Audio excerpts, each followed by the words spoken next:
عورت مرد کو، مرد عورت کو اتنا کیوں چاہتا ہے؟ کیوں دونوں میں ایک محبت دلچسپ پیدا ہوتی ہے؟ مفتی سلمان اجہری اس کا بہت اچھی انداز میں حدیث و قرآن کی روشنی سے بیان کر رہے ہیں۔ آئیے سنتے ہیں۔ شادی کرنا یہ انسان کی فطرت ہے۔ ہر مرد کے اندر عورت کی خواہش پیدائشی ہے، یعنی اللہ تعالیٰ نے اس کے جسم میں یہ رکھا ہے کہ عورت سے وہ قرار حاصل کرے، تسکین حاصل کرے۔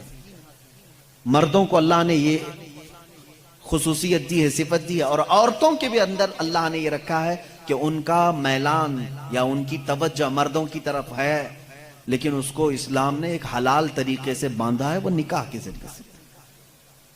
اب اگر کسی پر پابندی لگا دیں، اگر میں کہہ دوں کہ میرے جتنے قریب کے ہیں، جتنے ماننے والے ہیں، ان میں سے کوئی بھی عورت کو ٹچ نہیں کرے گا زندگی بھر، تو یہ میں نے فطرت کے خلاف بات کی، یہ فطرت کے خلاف بات کی۔ میں بول نہیں سکتا کہ تم شادی نہ کرو، نکاح نہ کرو، اور اسلام نے کبھی بھی ایسی پابندی نہیں لگائی۔ عیسائیوں نے اپنے اوپر لازم کر لیا کہ جو ان کا مذہبی ہوگا، ریلیجیس ہوگا، وہ عورتوں کو نہیں چھوئے گا۔ کتنی حیرت کی بات ہے۔ معلوم ہے آپ کو، آج دنیا میں ویمن رائٹس کی بات عیسائی کرتے ہیں جو خود نکاح نہیں کرتے۔ جو پادری نکاح نہیں کرتا، کبھی عورت کو اپنے ساتھ نہیں رکھتا، وہ ویمن رائٹس کی بات کرتا ہے۔ حیرت نہیں ہوتی؟ کچھ نن ایسی ہیں جن کو زندگی بھر کے لیے پابندی لگا دی گئی کہ اب تم کسی مرد کی بیوی بن نہیں سکتی، سنیاس لے لیا اس نے، وہ کبھی یہ راستے پر آ نہیں سکتی۔ یہ فطرت کے خلاف ہے، اور ہم نے اس کے انجام دیکھے ہیں، بلکہ اخباروں نے آپ سب کو بتایا بھی ہوگا۔ حقیقت ہے کہ جب فطرت کے خلاف کوئی بات کی جاتی ہے تو وہ چند دن تک تو چل سکتا ہے، لیکن پھر کہیں غائبانہ طور پر لاوا پھوٹ ہی جاتا ہے۔ اور اس کا انجام دیکھا ہے کہ کئی چرچ ایسے نکلے جہاں پر راہبوں نے نن اور دوسرے آنے والے بھکتوں کو ہی نہیں بخشا۔ یہ حالات ہوئے ہیں۔ اس کی وجہ یہ ہے کہ فطرت کے خلاف یہاں پر حکم دیا، یا انہوں نے خود اپنے آپ کو اس طرح کا کیا۔ اسی طرح سے بعض دوسرے مذاہب میں بھی سنیاس لینے کے جو طریقے بتائے گئے ہیں، اسلام اس کا قائل نہیں ہے۔ اسلام معاشرتی مذہب ہے، سب کے ساتھ رہ کر کے جینے والا مذہب ہے۔ اگر دنیا کو ترک کرنے کا مطلب یہ ہوتا کہ انسانوں میں نہ رہا جائے، تو کبھی رسول کریم صلی اللہ علیہ وسلم مدینے جیسے شہر میں رہتے ہی نہیں، جنگل میں جا کر کے رہتے ہیں، کنارہ کشی اختیار کر لیتے۔ لیکن اسلام معاشرتی مذہب ہے، یعنی لوگوں کے درمیان رہنے کا مذہب ہے، دین ہے۔ ہم سنیاس نہیں لیتے۔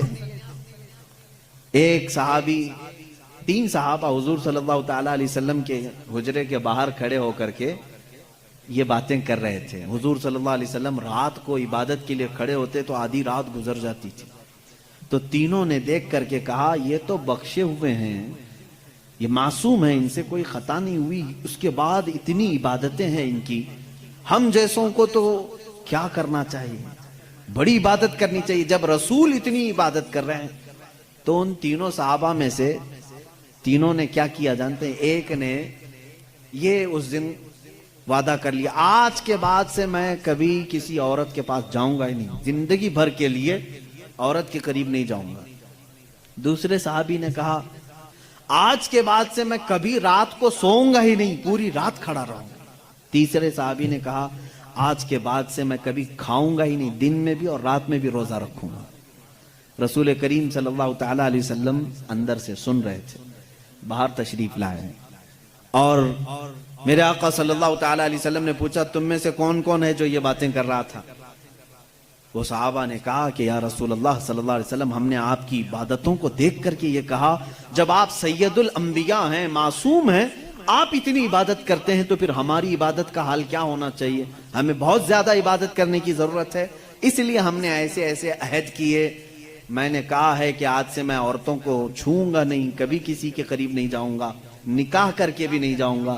دوسرے نے کہا میں نے یہ کہا ہے کہ رات کو سوؤں گا نہیں. تیسرے نے کہا میں نے یہ کہا ہے کہ آج کے بعد سے کبھی کھاؤں گا نہیں. اللہ کے نبی صلی اللہ علیہ وسلم نے فرمایا اسلام یہ نہیں ہے, اسلام یہ نہیں ہے. میری سنت پر اگر عمل کرنا چاہتے ہو تو میں اللہ کی عبادت کا بھی حق ادا کرتا ہوں اور عورتوں کا بھی حق ادا کرتا ہوں.